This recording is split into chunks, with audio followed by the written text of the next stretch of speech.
And so that demand factor that we thought we had, because every one of these investors who could rent out their units afterwards based on a booming rental market, are not going to have that same level of success. Shrubs.me, your all-in-one digital hub. Share files, links, videos, and more from one beautiful customizable page. Get your free account with 2.5 gigabytes of cloud storage today at shrubs.me.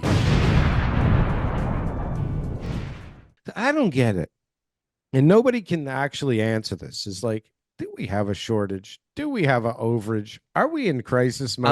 I'm on the we don't have housing kinda, supply issue. right? It's Right? like, I'm on that side right now. I'm like, we got enough places for people to live. We just had a high amount of like temporary, like non-permanent residents just kind of like floating around the city, and they were all like, yeah, this Toronto place is really cool. It's really expensive. I can't get a job. I'm driving Uber. And they were not here for very long. And now the government's cracked down. Everybody I know, so I talked to a lot of people about two things. One is a visitor visa, and the other one is like the fake marriage stuff. Okay, so the visitor visa, it used to be like you got like a 10-year visa, but now a lot of people are coming in and it's like 6 months, so you're here and you got to go, you could right? So get you a got 10-year visitor visa before it was before? a 10-year visitor visa. What is So that? people could come and go, and they had a visa so that they could just Okay. be able to, float around the country and visit it. And everyone's like, yeah, it's Canada. Welcome. Yeah, maybe you should stay a little bit longer. If you really Yeah. like it here, go get somebody pregnant and, get a job, Yeah. right? Carry another duffel bag of cash over the border. Yeah.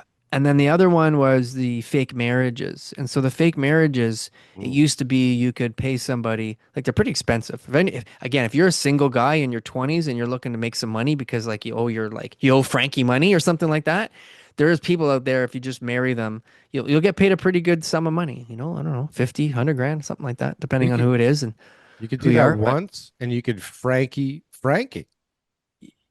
yeah. Get, Well, get him off your back.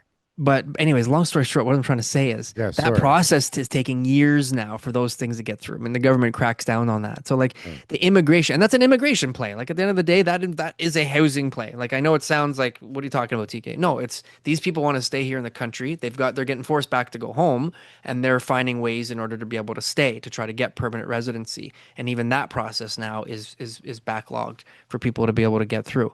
And so the immigration flow and our net immigration, that's going to be tallied over the next 10 years compared to the last 10 years is going to be way down, no matter which way we look at it.